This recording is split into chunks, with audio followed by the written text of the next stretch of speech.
Muito boa noite a todos que estão nos assistindo. Quero cumprimentar os nossos convidados desta live que tem como objetivo as comemorações do Dia Internacional do Meio Ambiente. É uma live da Comissão de Direito Ambiental e Sustentabilidade da OAB de Santo André, a 38ª subseção, e no decorrer dessa semana estamos efetuando vários eventos em comemoração. Hoje, com convidados aqui especiais, a doutora Flávia Frangetto, a doutora Thaís Leonel e o doutor Alessandro Azzoni, queridos amigos, queridos titulares aí de representatividade em várias instituições que já estivemos juntos, como a OAB, como Fiesp, Prefeitura Municipal de São Paulo, e várias outras que no decorrer da nossa carreira a gente está transitando na área de direito ambiental e sustentabilidade. Como todos sabem, né, nossa live ela tem um tema extremamente importante e que cabe também em comemoração ao Dia Internacional do Meio Ambiente, que será na próxima sexta-feira. Como eu disse, no decorrer da semana, vários outros colegas estarão por aqui. Amanhã, por exemplo, vamos ter a honra e o prazer de recepcionar o Fábio Feldman e o Dr. Carlos Sanseverino, onde, inclusive, a doutora Thaís Leonel tem sede lá, que atua na área também de direito ambiental. Na próxima semana, até segunda-feira, estaremos realizando outros eventos, mas especificamente na sexta-feira, no dia 5, nós vamos fazer um grande encontro de comissões de direito ambiental da OAB São Paulo, onde a nossa presidente, a doutora Glaucia Savim, também estará junto, recepcionando esses colegas. Inclusive, o doutor Alessandro Azzoni, eu sei que também preside uma comissão de direito ambiental de uma subseção. Se quiser estar conosco, estaremos no dia 5 reunindo todos esses profissionais e presidentes de comissões, colegas que atuam na área de direito ambiental. Então, é uma grande satisfação tê-los aqui. Eu quero agora ouvi-los, né, ter uma breve apresentação de todos vocês e depois nós passamos para o tema especificamente. Doutora Flávia Frangetto, por favor, se apresente e faça o seu cumprimento a todos que nos ouvem. Doutora Rosa Ramos, é um prazer estar com você. A gente teve a chance de conviver durante tantos anos ali fisicamente juntas.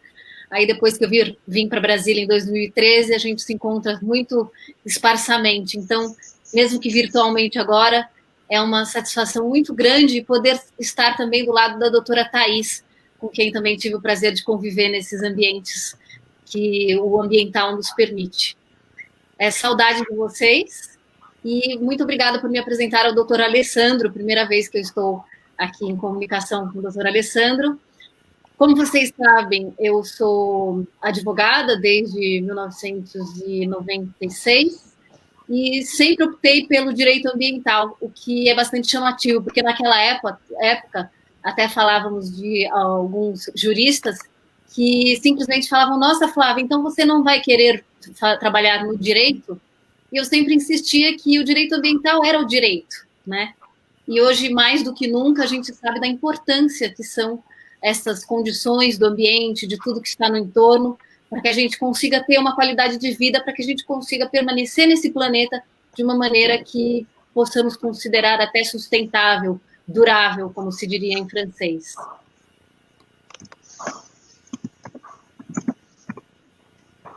Olha, Flávia, você colocou uma informação que eu desconhecia, porque eu também sou da turma de 96, sou formada em Direito em 96, anteriormente à formação em Direito eu fiz, vocês podem não acreditar, mas eu fiz matemática antes, né, e eu sempre falo que aquela máxima que advogado não sabe fazer conta não cabe em mim, viu?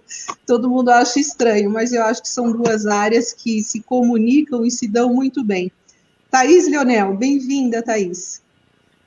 Rosa, obrigada pelo convite, é uma honra estar aqui, e vou dizer, Flavinha, nós todas somos de 96, portanto, há muito estamos nessa situação e nessa condição ambiental que nos traz tantas alegrias, e vou dizer, as alegrias mais os amigos. Eu ganhei tantos amigos ao longo desses 20 e tantos anos, a Rosa, o Alessandro, meu parceiro de Cádiz, a Flávia, que é uma amiga de oração, enfim. E a gente sempre agradece não só o privilégio de poder edificar, de poder construir uma sociedade mais justa, solidária, com vistas ao atendimento dos preceitos constitucionais, mas de também poder conviver com pessoas que fazem parte dessa história, que construíram o direito ambiental e têm construído, às vezes de forma tímida, hoje um pouco mais expressivo, mas de uma forma muito gostosa, muito tranquila e muito leve. Então, é um prazer. Eu sou advogada também, há 20 e poucos anos advogo na seara ambiental, tenho uma história parecida com a da Flávia, e é mais ou menos isso. Muito bem, Thaís. Mais uma de 96 que eu também desconhecia. Essa turma é famosa, então.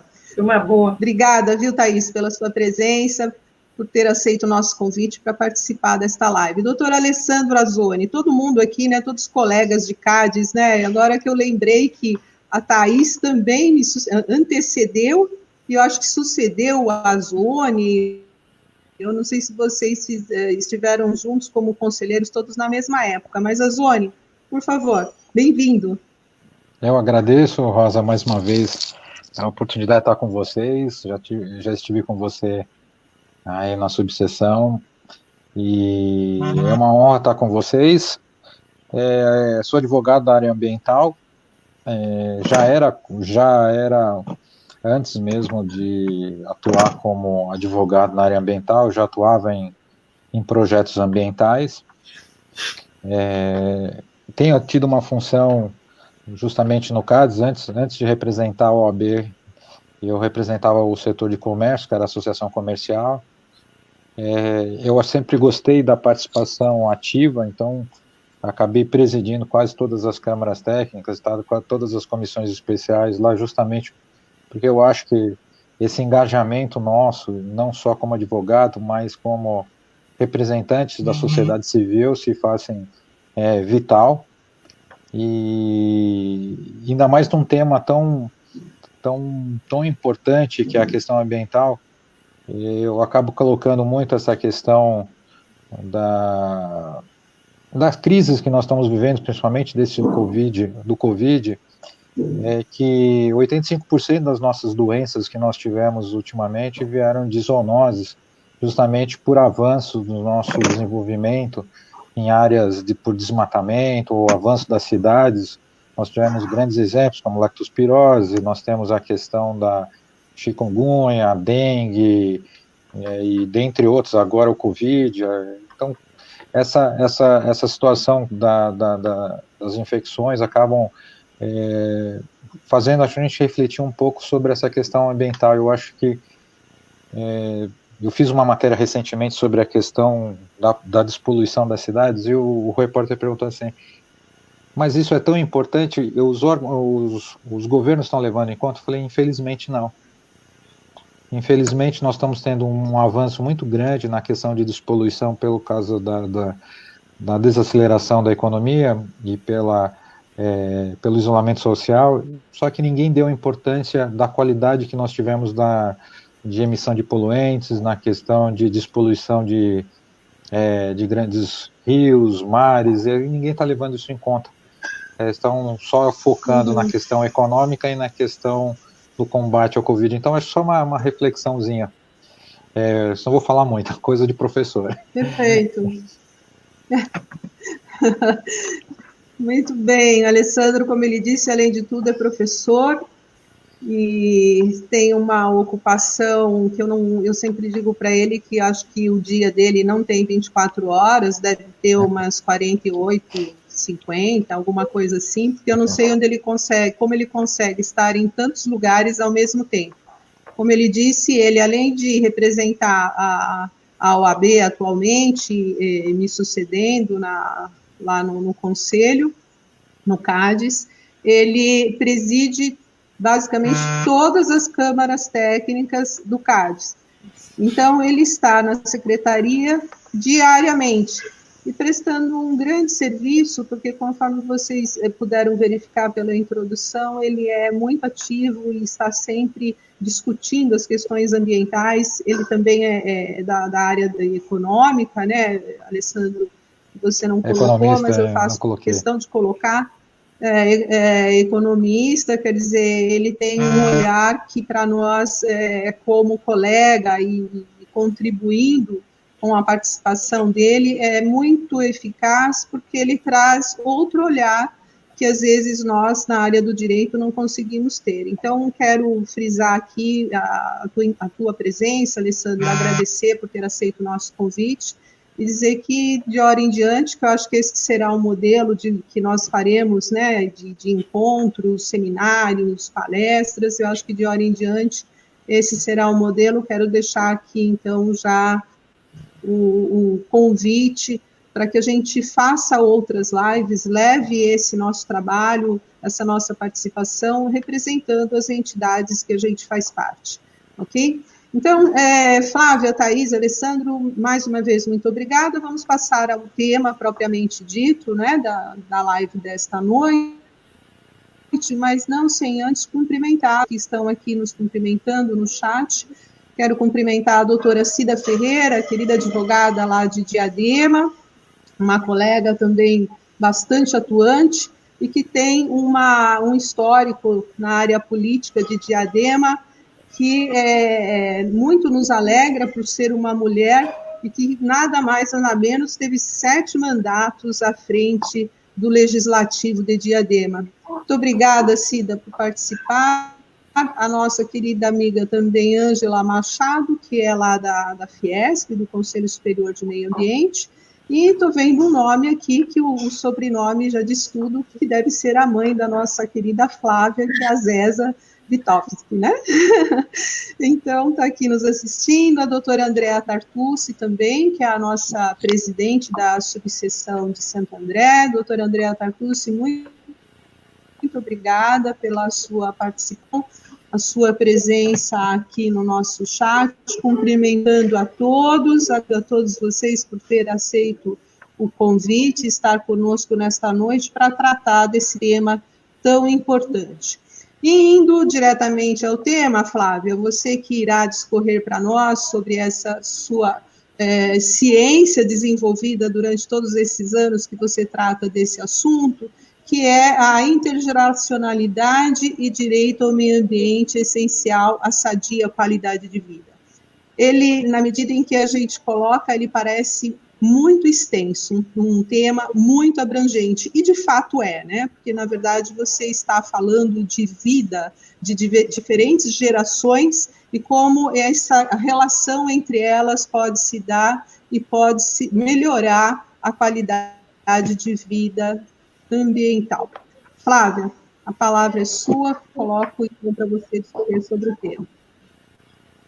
Obrigada, doutora Rosa.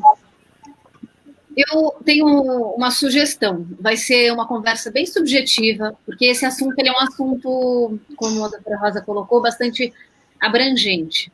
Então, eu vou contar um pouco para vocês como eu me interessei por esse assunto e porque ele passou a ser uma espécie de uma teoria dentro da minha maneira de implementar o direito ambiental e até de viver de algum modo.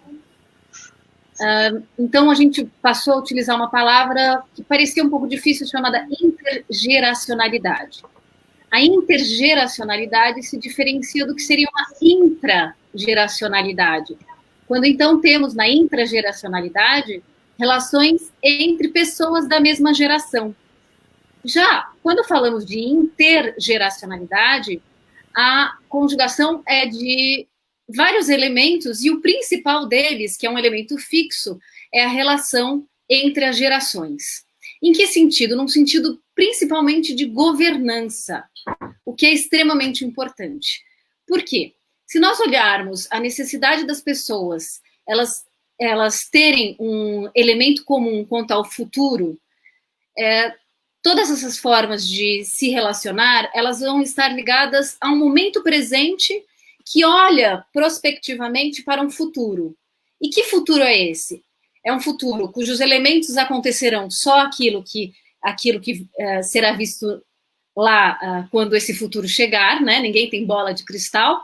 No entanto, conforme forem feitas as conduções, as induções dos comportamentos para um determinado sentido, que entre nos elementos que são variáveis dessa intergeracionalidade no sentido de governança, mais próximo dessa realidade almejada, desse dever ser benquisto, por exemplo, pelos legisladores quando formularam uma determinada política, uma determinada lei, ou num acordo, num contrato, melhor será para essas partes envolvidas.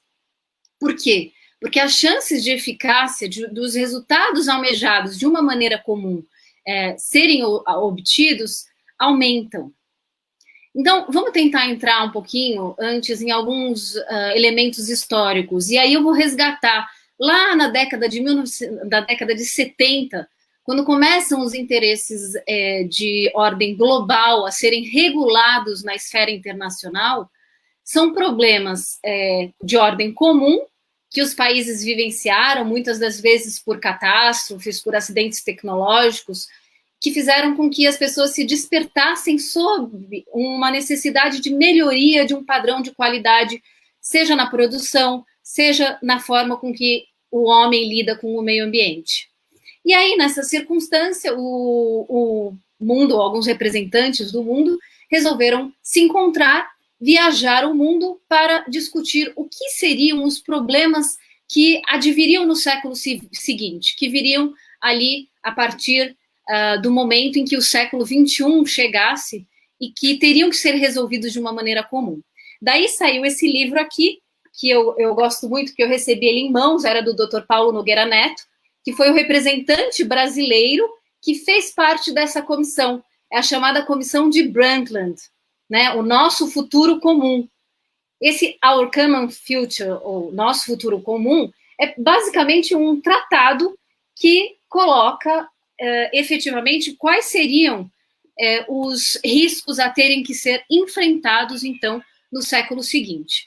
Isso ele foi efetivamente concluído em 1987, 1988 é essa edição aqui em termos de impressão, mas eles viajaram ao longo do ano de 87. E vejam que se a gente percorrer aqui todos os problemas com os quais vivenciamos hoje, desde pobreza, riscos relacionados a conflitos que são vinculados à violência, esses problemas relacionados a epidemias, tudo está aqui. Então tem toda uma agenda que foi montada com base nisso, a ponto da gente ter tido a declaração de 1992, que trouxe um princípio, hoje muito conhecido, que é o princípio do desenvolvimento sustentável, mas cujo conceito foi racionalizado, fixado dentro da comissão de Brundtland. Né? Lembrando que Brundtland era o nome da presidente da comissão, da Gro Brundtland, que era a ministra de Meio Ambiente da Noruega na época.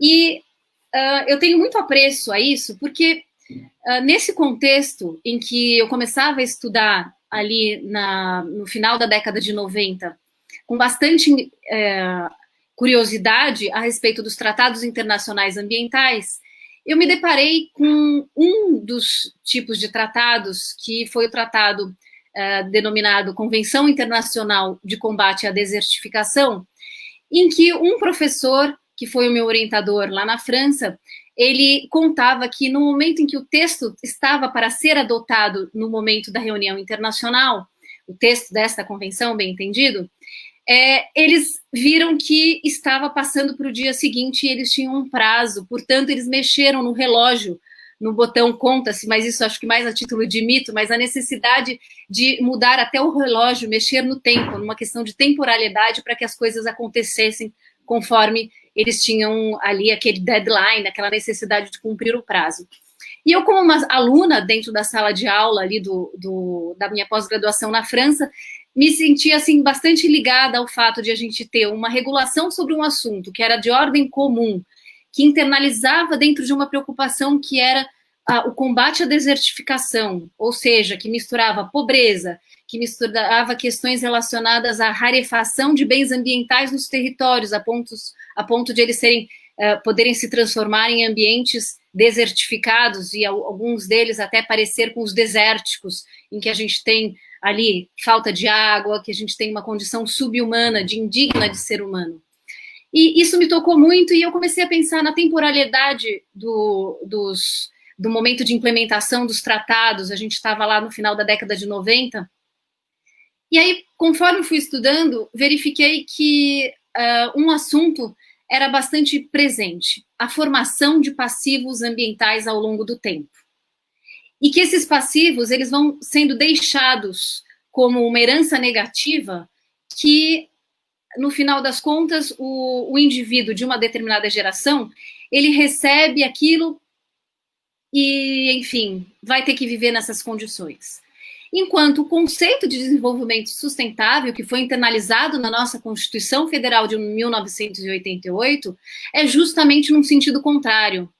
É de haver a entrega de um mundo melhor para as gerações seguintes, a ponto de a disciplina do artigo 225 ser que todos têm direito ao meio ambiente ecologicamente equilibrado, e que, ao seu final, ele é qualificado. Ele é qualificado como bem de uso comum do povo, essencial à sadia qualidade de vida, e, por fim, que o dever vinculado a ele do poder público e da coletividade diz respeito a entregar às futuras gerações, que serão os destinatários desse meio ambiente ecologicamente equilibrado, com o qualificativo de ter um uso, termos de usufruir, como dizia a Declaração de 1972, né, da gente poder usar o meio ambiente a favor do próprio ser humano, em equilíbrio e usufruir nas várias categorias, como, por exemplo, a categoria que a gente tem tão satisfatória, que até é colocada de um lado espiritual, que o meio ambiente proporciona de algum modo, colocava a própria Declaração de 1972.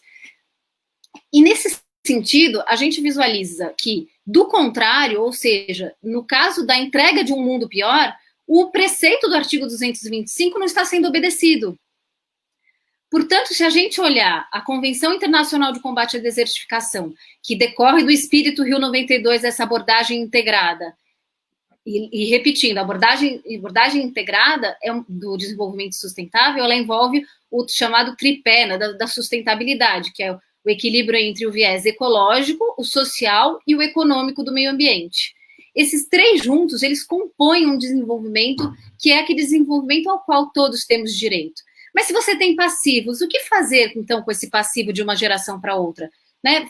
Há possibilidade de, preventivamente, a gente implementar esse direito ambiental que, de alguma maneira, já almejou quais são os interesses comuns em termos de uma qualidade ambiental, ou não? Aí comecei a estudar esse assunto.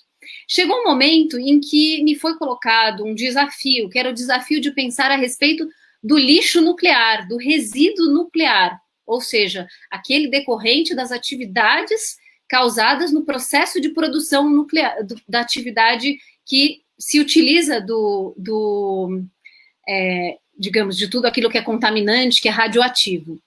E num desses estudos, era junto com a Universidade de Oxford, me foi colocado um panorama de que, em geral, passados 20 anos, ali, algumas gestões, o gestor, ele simplesmente se esquece, o gestor que sucedeu, né, após alguns anos de gestão, eles se esquecem, entre aspas, dos passivos. Então, se a gente pensar nas prefeituras, né, falamos de São Paulo. Então, se a gente pensar nas prefeituras, falamos na introdução de São Paulo, mas qualquer prefeitura, a demarcação do que é um passivo recebido por um determinado prefeito, ela tem que ser muito bem feita, porque efetivamente, numa sucessão de responsabilidade, de algum modo, você, naquela gestão, vai tentar fazer tudo aquilo que significará uma chance de melhora. Se estivéssemos numa relação de direito privado normal, por exemplo, numa sucessão, numa aquisição, muito provavelmente as regras seriam mais facilmente compreendidas e no momento da aquisição daquele bem que veio de algum modo contaminado, ela seria objeto da própria negociação para baixar o preço dessa compra. Mas no caso da gente falar de questões públicas, aí a situação se complica, né? Porque no final das contas é assim, deixa para o próximo gestor. Isso vale até de algum modo também para as empresas, se a gente pensar que um novo CEO, ele assume uma determinada empresa, o que efetivamente ele está entregando para a próxima, né, durante a gestão dela, e que ele já herdou de algum modo de negativo. Isso tudo precisa ser reconstruído. E como reconstruir?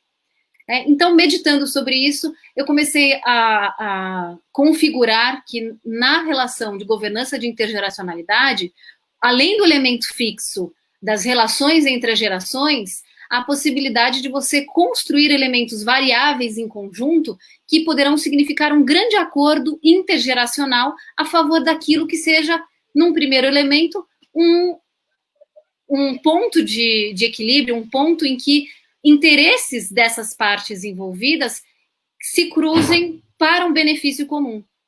Então, quais seriam os outros elementos variáveis? Uma razão de continuar uma relação em conjunto que essas pessoas estabeleçam é um segundo elemento. Um terceiro elemento, esse crossing, né, esse cruzamento entre interesses em um sentido que as partes queiram buscar. E no quarto, como quarto elemento, uma linha do tempo que elas se estabeleçam, e um quinto elemento, um resultado entregue numa data em que as partes configurem. É um contrato absolutamente normal, com a diferença que todos estarão pensando no futuro.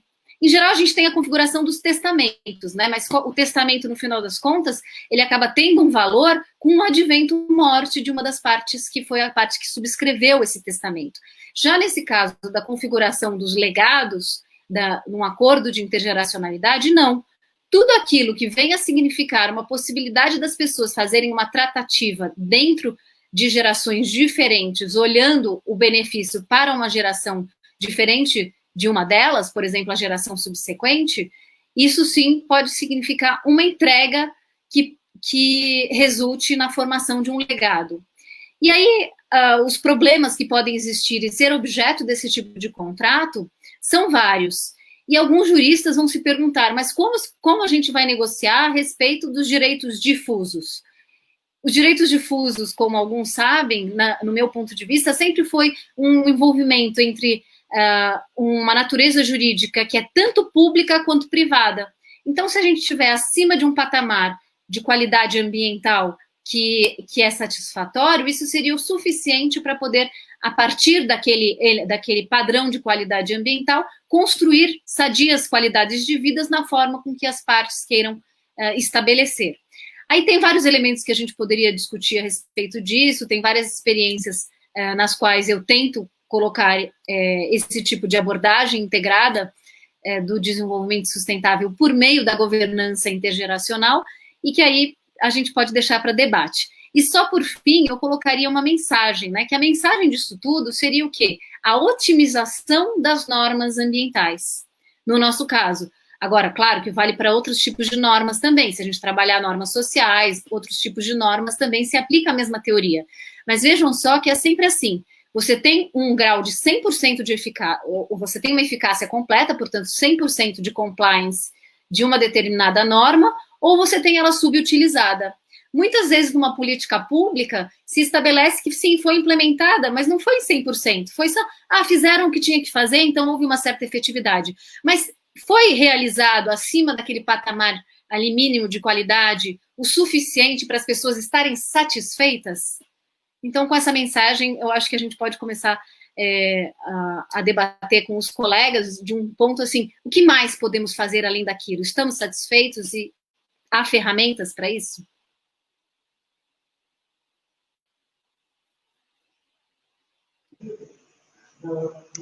Flávia, excelente exposição. Eu acho que nos dá aqui elementos para um debate que, na verdade, se estenderia pela noite, né? O tempo que nos resta na live, né, Azone? É um tema que ele suscita inúmeras outras discussões, porque ele acaba abarcando as várias áreas, né, dentro do próprio direito ambiental. Você tocou aí num ponto específico para falar de áreas contaminadas, mas quantos outros poderíamos incluir nessa discussão? Parabéns. Azone, vamos lá? Quais são suas considerações sobre esse tema? Anotei bastante coisa. Eu cruzo muito essa informação sobre eu considero até como solidariedade interdimensional, né? Eu acho que é um tema sobre essa questão do contrato. Eu vou trazer um pouquinho para a minha primeira área, né? Então, eu trabalhei muito no mercado financeiro no começo da minha carreira, então a gente tinha muito contrato futuro, e a gente tinha que fazer um hedging dessa operação, né? Para garantir, por exemplo, eu tinha contratos de algodão, contratos de boi gordo, e você, para garantir a produção futura, você fazia a compra de contratos futuros para garantir a sua posição. Então, caso a sua produção não escoasse, você tinha um contrato que você já tinha, você exercia esse contrato futuro como um hedging. A questão do contrato, eu vejo essa questão do contrato entre as partes como um contrato futuro, um hedging ambiental.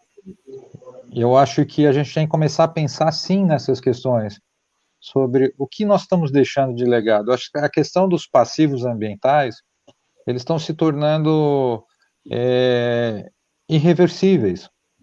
Então, até que ponto nós vamos conseguir fazer uma remediação, uma recomposição desse dano ambiental?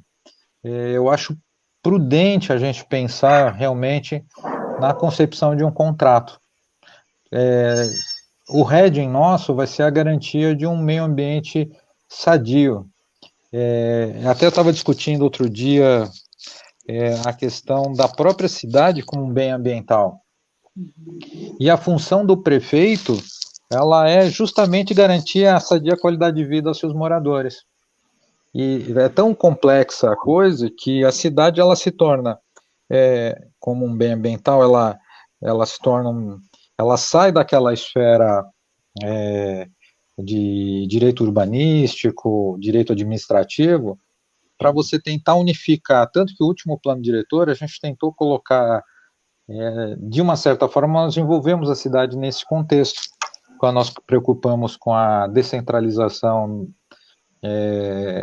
do centro da cidade, tentando levar polos de comerciais para as suas extremidades, para o bairro, justamente para você melhorar a qualidade de transporte, onde essa pessoa fosse não perdesse tanto tempo nos seus deslocamentos, que isso também envolve numa questão ambiental, numa questão de qualidade de vida que você está proporcionando para essa população.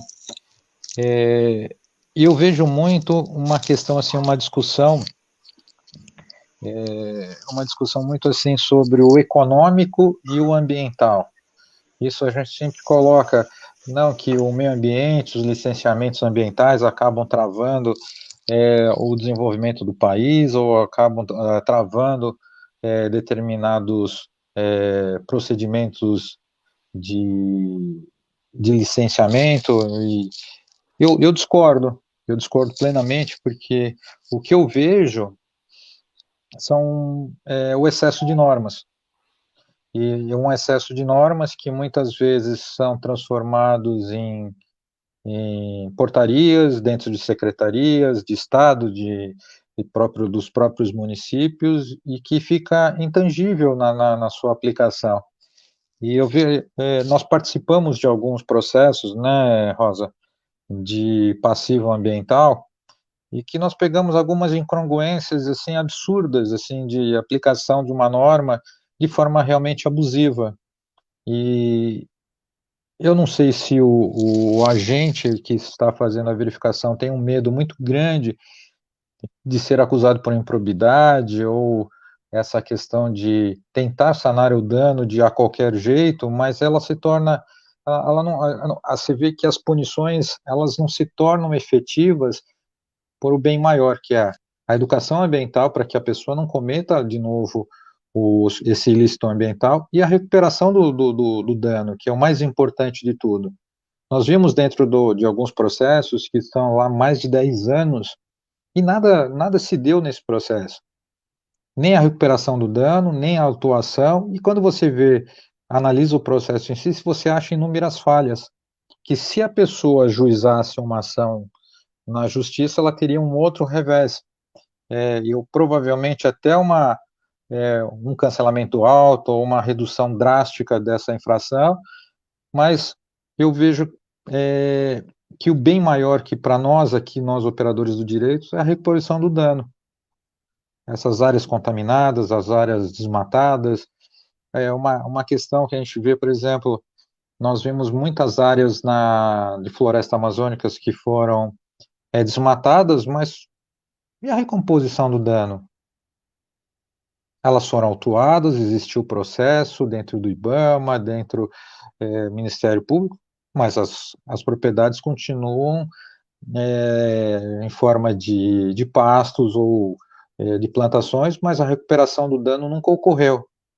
Será que houve a efetividade dessa norma? Que passivo que nós estamos deixando? Então, isso me preocupa muito, essa questão de como a gente vai pactuar esse contrato.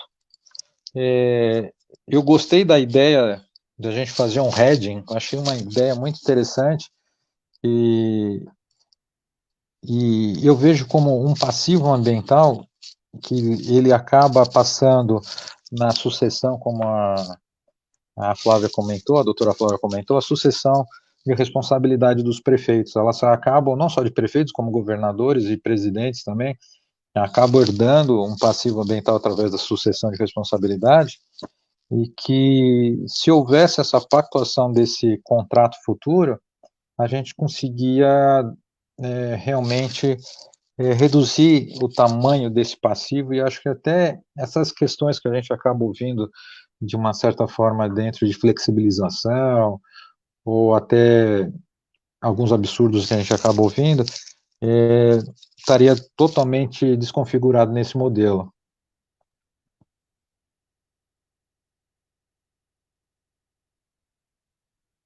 Acho que seria isso, assim, um dos pontos. Muito bacana, você acabou levando a discussão mais ainda para a questão prática, né? Porque eu acho bastante interessante quando a gente faz a exposição e coloca como é que isso poderia ser colocado no campo prático, né? Como é que isso efetivamente pode ser aplicado. A Flávia, quando coloca essa ideia de estabelecer um contrato e que o Alessandro gostou, é muito interessante porque nos leva a fazer mais discussões sobre isso e disseminar a ideia e, quem sabe, a gente conseguir aplicar, porque de nada adianta uma teoria que não possa ser aplicado, principalmente no tempo em que a gente se encontra, né, Azone? A gente, de fato, tem muitos exemplos de questões desta natureza, de infrações que foram cometidas há 2 décadas e que nada foi feito. E assim, infrações grandes que alguém simplesmente guardou aquele processo, aquele ato administrativo dentro de uma gaveta, não tomou providências, o dano efetivamente lá praticado, e sem nenhuma, no mínimo, punição, né? Porque o mínimo seria a punição. Agora, a recuperação ambiental, por óbvio, já deveria ter sido cumprida também, pelo tempo decorrido da infração e até o momento. Quer dizer, nem passou ainda, o Azone está colocando uma questão prática que, na verdade, não houve ainda o primeiro julgamento da defesa administrativa. Quer dizer, a gente não está falando que isso está no tribunal, não, a gente está falando de um ato que houve recurso, quer dizer, na esfera administrativa, e esse recurso não foi julgado ainda, né? Então, essa transferência de passivo ambiental de um prefeito para o outro, quer dizer, acho que a gente tem que bater forte nisso, porque é algo que esse ano, por exemplo, a gente deve ressaltar bastante, e cabe a nós, como operadores, como representantes de instituições, cabe a nós ressaltar isso.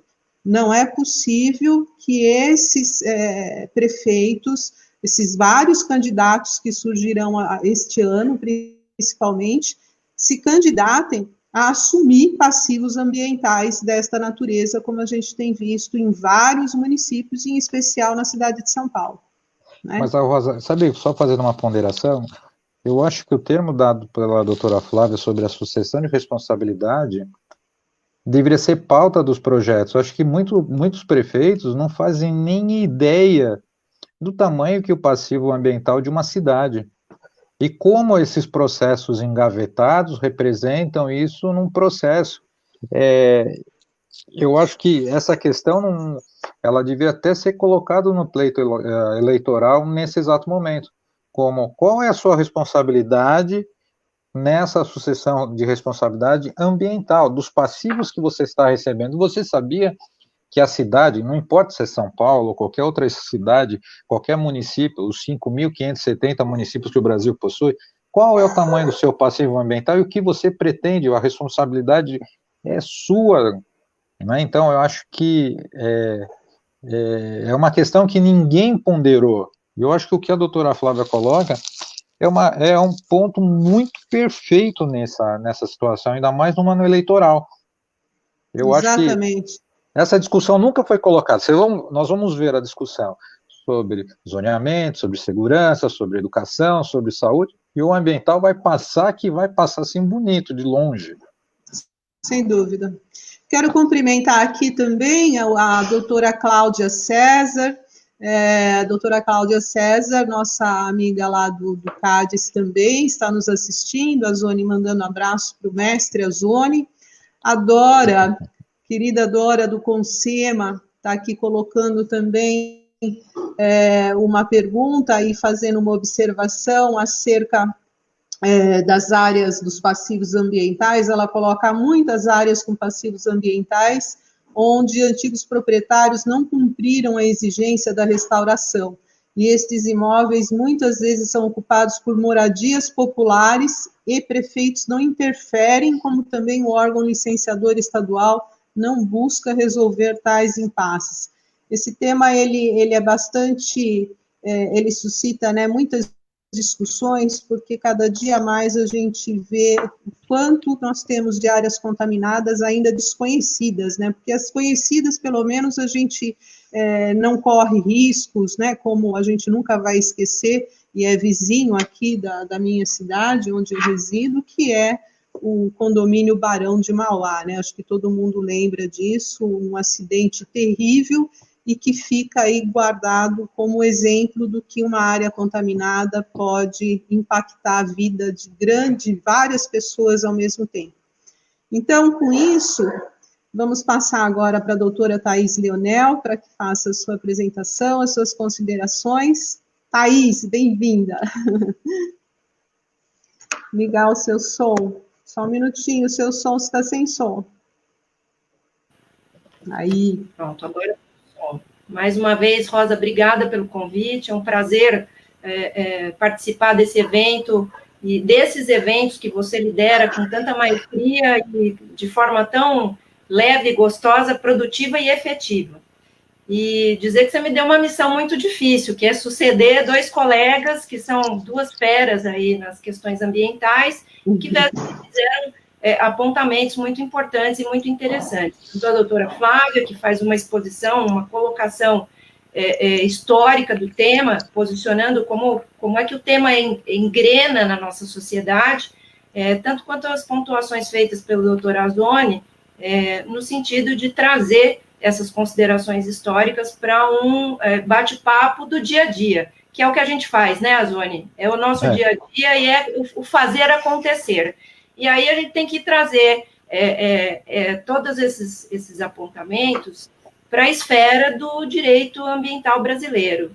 Então, nós falamos aí, a Flávia falou, a doutora Azone falou, a doutora Rosa reiterou, a esfera da efetividade, né? Nós sabemos que nós temos, dentro da norma jurídica, 3 esferas, a da validade, a da vigência e da efetividade, e o que nós fazemos é buscar que essa efetividade, avaliar o acontecimento dela dentro do nosso Estado, que hoje é democrático de direito. Desde 5 de outubro de 88, com a entrada em vigor da Constituição, a gente escolheu essa fórmula política para conversar dentro da nossa sociedade. E, obviamente, que você deu um tema, você coloca um tema que é de extrema importância e sem muito limite de término. A gente poderia fazer um curso aqui de mestrado e doutorado, né, professora Flávia, para falar da questão da intergeracionalidade e do direito ao meio ambiente essencial. Então, acho que para a gente fechar, eu não quero vou dizer de novo, uma missão quase que impossível suceder os dois, mas só trazer o debate para criar um raciocínio lógico a partir do que nós temos aqui como unidade de direito, como é que nós temos conversado o direito ambiental e como a questão da intergeracionalidade ela entra no nosso ordenamento jurídico. Então, resgatando os apontamentos da Flávia, indo um pouquinho antes, né, voltando um pouquinho na história, essa questão da preocupação com as futuras gerações não é uma questão nova, né? Se a gente fizer um estudo, obviamente, muito cuidadoso, uma análise histórica muito cuidadosa, a gente acha lá no Código Deuteronômio, século VII a.C., a preocupação já do legislador, né, em garantir os recursos, a existência dos recursos naturais para a sobrevivência humana. Então, óbvio que esse é o telos do que nós estamos falando hoje, que com muita propriedade, em 72 foi trazido pela Conferência de Estocolmo, acho que foi a primeira vez em que se falou de futuras gerações. Depois o relatório, como bem colocou a Flávia, reiterou essa situação, e óbvio, depois a gente tem toda uma história mundial da situação, do privilégio e da adoção da premissa da intergeracionalidade, ou da transgeracionalidade. E não é diferente, não poderia ser diferente, nós não fomos à contramão, muito pelo contrário.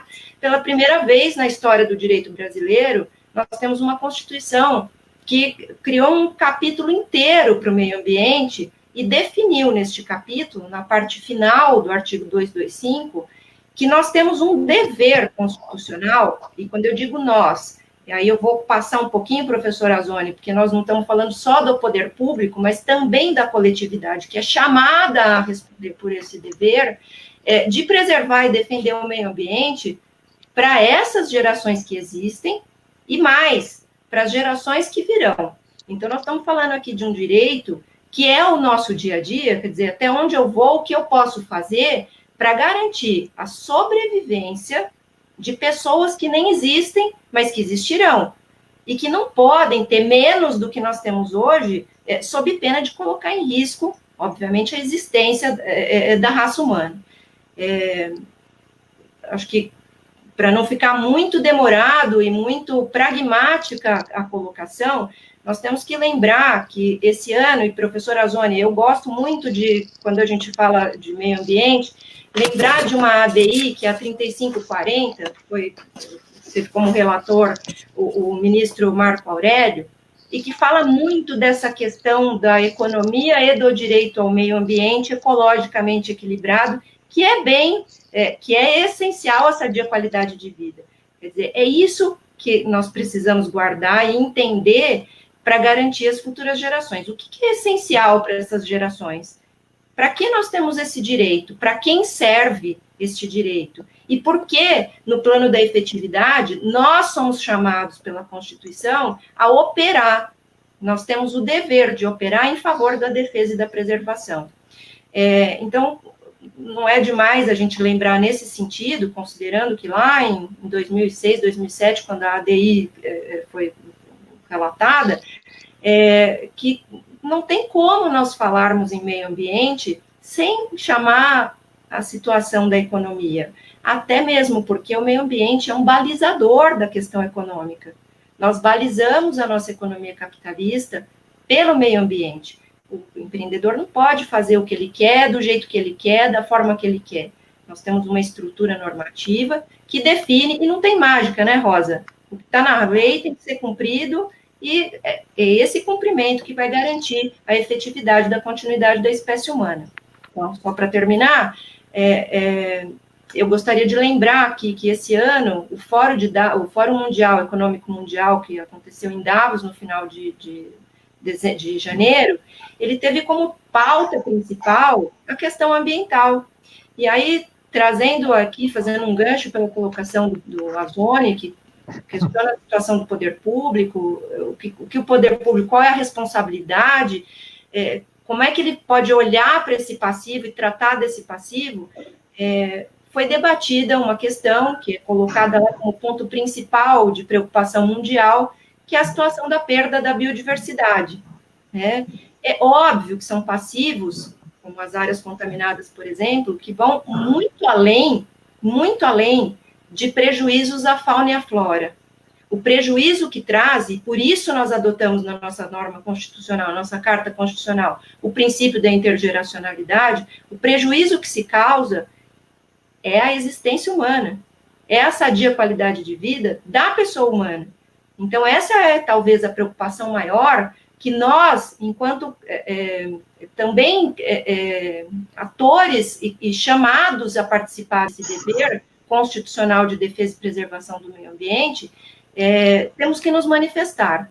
Então, ao par de termos um dever, um direito ao meio ambiente ecologicamente equilibrado, que é essencial à sadia qualidade de vida, garantindo esse direito às presentes e futuras gerações, nós também temos um dever. Então, nós temos um direito, mas também temos aqui uma responsabilidade intergeracional para a salvaguarda da preservação da nossa espécie, da nossa saúde, da nossa dignidade, e que são temas, obviamente, que ultrapassam a situação de debates que envolvem somente fauna, flora e mudança climática, mas que envolve principalmente a efetivação, e aí no plano da efetivação da norma ambiental brasileira, a preservação da nossa dignidade e a efetivação da nossa dignidade enquanto seres humanos. Muito bem, Thaís, parabéns pela sua exposição. Eu acho que você fecha com grande maestria, conectando o que a Flávia e o que o doutor Alessandro disse, e quero lembrar aqui também uma colocação do nosso colega Wagner Peralta, e ele cita o nosso querido ex-presidente da Comissão de Meio Ambiente da OAB, o Carlos Sanseverino, e na época o doutor Celso Fiorilo, que também era vice-presidente da comissão, e que naquela época, na candidatura às prefeituras, nós fizemos a proposta para que eles apresentassem, os candidatos a prefeito apresentassem as propostas para os passivos ambientais no ano de 2000. E a Thaís participou também disso, segundo aqui o Dr. Wagner Peralta, quase e fica aí, então, colocado. Rosa, peça para o Wagner contar essa história que nós fomos quase impedidos de desenvolver nosso evento. Então, eu acho que é isso, o doutor Alessandro Azzoni colocou, eu acho que essa é a proposta que a gente deve fazer para que todo candidato, né, a prefeito, antes de tudo, apresente como é que ele pretende resolver o passivo ambiental da cidade que ele quer ser o gestor. Né? Eu acho que fica a colocação aí para a ideia e para que a gente apresente essas propostas. Doutora Flávia, depois das colocações do doutor Alessandro e da doutora Thaís, eu gostaria que você fizesse as suas considerações e a gente já vai partindo até para o final da live, porque como vocês podem perceber, nós já estamos a 53 minutos, passou muito rápido, como eu disse também no início, esse é um tema que a gente passaria aqui o resto da semana conversando acerca dele, então o que ele conversa com várias áreas, com várias situações, não só da área ambiental, mas da área econômica, social. Eu acho que a gente tem como abordar diversos outros temas. Flávia, por favor. Obrigada, doutora Rosa, por me dar a honra de até fazer um fechamento de um assunto que, no final das contas, na medida em que o doutor Alessandro e a doutora Thaís colocam uma perspectiva de concretização, se torna tão, assim, responsável, né? E aí eu queria aliviar um pouco a possibilidade de assustar esses potenciais gestores.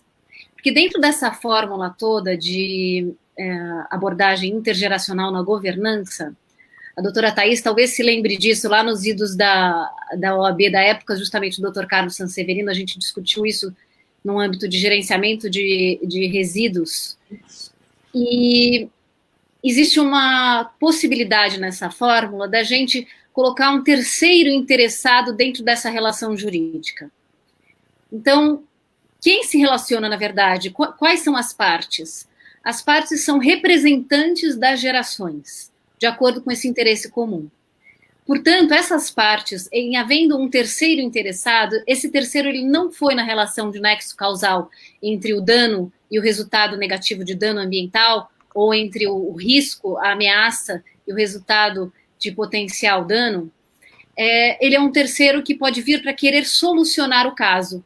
E aí eu fico bastante, assim, simpatizante da colocação mais mercadológica do Dr. Alessandro, quando ele coloca de ir construindo de ir fazendo um hedging a respeito disso. Porque é uma visão mesmo, assim, meio de assim, formação de ativos com base na limpeza daquele que não tem uma obrigação necessariamente de reduzir, porque as responsabilidades e a quitação dessas responsabilidades, para quem foi, digamos, o culpado, continua, e mesmo para quem não tem culpa, lembrando que a nossa responsabilização na área ambiental no Brasil é objetiva, ou seja, com culpa ou sem culpa, não importa, responde-se pelo dano, pelo efeito negativo.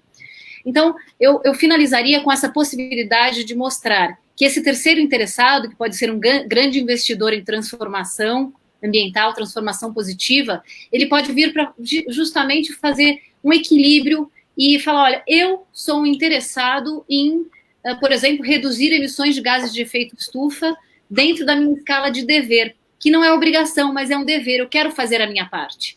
E o mesmo um vizinho com relação a uma determinada relação jurídica que ele queira estabelecer para melhoria ali do jardim que divide as duas casas, ou eventualmente ou qualquer outro tipo de problema que ainda não seja nem visualizado diante, por exemplo, de uma poluição invisível, né? Quantas situações a gente já se incomoda, mas às vezes, dependendo da percepção ambiental sensível, não seja tão agregada. Mas eu não vou me estender, porque eu sei que esse assunto exigiria outro tipo de... Mas, Flávia, deixa eu só fazer uma colocação, Flavinha. Aproveitar essa sua colocação, essa ideia, no caso das prefeituras, esse terceiro que você coloca, eles ficariam vinculados por obrigação solidária, por exemplo, assim, se estendendo um pouco mais nesse tipo de contrato que você propõe? Eu não veria eles como vinculados em relação ao passivo, porque eles são os solucionadores, como se fossem os investidores. Então, na relação de investidores, eles vão ser os titulares do legado no que diz respeito a eles entregarem isso para a futura geração. E aí tem uma questão de sensatez, que todos, de algum modo, impactam o meio ambiente, inclusive negativamente na sua vida, ao longo da existência. Então, digamos que os créditos obtidos dessa relação, eles se repercutiriam por aqueles que foram os grandes investidores que resolveram limpar o que alguém no passado sujou. Existe possibilidade de haver métrica, eu já estudei muito métricas a respeito disso, tenho trabalho sobre isso, de métricas universais, ambientais inclusive, a métrica do legado universal climático, por exemplo, que a gente desenvolveu com alguns cientistas em Oxford, e outras possibilidades que a gente tem de formular isso com base no que já está posto, que é o direito e verificar qual que é o dever ser almejado, e com base nesse dever ser fazer o compartilhamento das responsabilidades de acordo com as escalas mais diretas ou menos diretas quanto ao resultado que venha a ser buscado.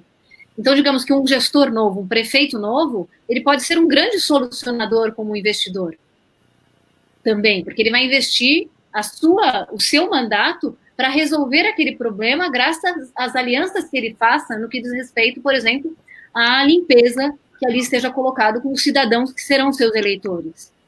Então, dá para passar aí horas, a gente poderia trabalhar essa questão da norma subutilizada dentro do direito exposto, mas sempre lembrando da possibilidade de a gente fazer mais do que a própria lei exige, ou ainda dentro do que a lei coloca, não é nem flexibilização, eu diria, é fazer tudo aquilo que está permitido no particular. Perfeito. Nossa, grande colocação, grandes ideias. A gente que atua na área, você já começa a montar isso aqui de uma forma, como é que você coloca isso em prática. Eu acho que na segunda-feira, inclusive, nós teremos uma live para falar de áreas contaminadas. Nossos colegas do Conselho Superior de Meio Ambiente, inclusive, que estarão aqui, a doutora Ângela Machado, a engenheira Ângela Machado, inclusive, que nos assiste, será uma das palestrantes, o geólogo Flávio Ferlini também fará parte desta live, e nós vamos tratar um pouco, e o doutor Fabrício Soller, que também é um especialista da área de resíduos sólidos, estará conosco para discutir um pouco essa questão de áreas contaminadas.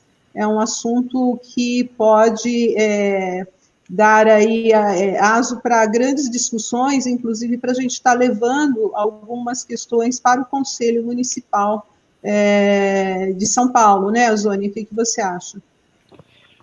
Eu estava pensando aqui, estava longe aqui na hora que ela estava falando, eu estava pensando de como economista, né, da área financeira, como a gente redear essa posição. Eu já estou aqui pensando numa espécie do crédito carbono, no pagamento de serviços ambientais, já estou aqui pensando em como garantir o hedging desse contrato, já estou aqui longe, aqui pensando. E eu estava lendo como que é o estatuto dos créditos carbono, se a gente podia equivaler também para amarrar essa operação, a pessoa que atuar para garantir esse contrato, já estou longe aqui. Que bacana. Bem, pessoal, nós estamos a 1h, então nós vamos para as considerações finais. Pedir primeiramente para a doutora Thaís Leonel, então, fazer o seu fechamento e se despedir, porque rapidamente nós chegamos a 60 minutos de live. Rosa, aqui só uma provocação, essas pontuações feitas aqui nesse bate-papo tão interessante, tão produtivo, ele não se perca. A gente possa trazer também isso, Azoni, para o plano da efetividade, como você disse, já está pensando, né? A gente fica o tempo inteiro maquinando como é que a gente vai criar operações que são efetivas e que podem, obviamente, Flávia, aí é o encontro da questão intergeracional, garantindo a dignidade da pessoa humana.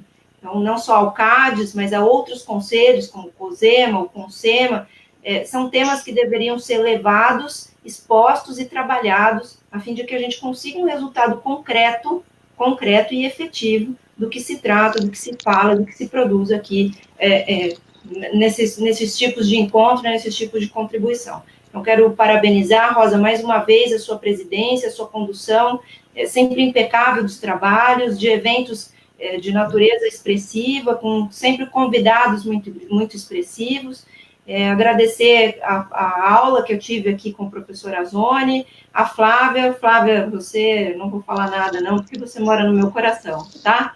E obrigada, e uma super oportunidade, fico à disposição sempre sua, Rosa. Doutora Thaís Leonel, eu que agradeço estar na sua companhia, é sempre uma grande alegria, nós que temos essa jornada aí de quase 2 décadas e meia já juntas, né, a gente não pode falar, ninguém está nos ouvindo, que já faz esse tempo, mas é sempre um aprendizado também, aprendo muito com você, temos histórias magníficas, não só na amizade, mas também de trabalho, e estar do seu lado é sempre muito bom. Muito obrigada, viu, por ter aceito o nosso convite. Doutora Alessandra Azoni, para o seu fechamento. Primeiramente, queria agradecer, Rosa, mais uma vez a oportunidade de poder participar dessa live. Doutora Flávia, adorei o tema, eu acho que eu gosto muito de toda vez que a gente trabalha alguma questão ambiental, eu gosto de trabalhar na efetividade e torná-la prática, então essa ideia do contrato, vou trabalhar, vou ver como que trabalha o mercado financeiro, como está pensando nesse hedging, eu vou atrás. Eu gostei muito da ideia, eu acho que é uma maneira de se garantir sempre, é uma questão financeira, mesmo porque a recuperação do dano, ela pode trazer algum crédito, gostei da ideia, estou aqui bolando. Doutora Thaís, obrigado pelas considerações, eu estava, enquanto você estava falando, eu estava lendo, eu estava com eu abri a de 3540, estava lendo ela na sua íntegra, né? Realmente ela é uma aula, inclusive, sobre esse plano interdimensional, né, das futuras gerações.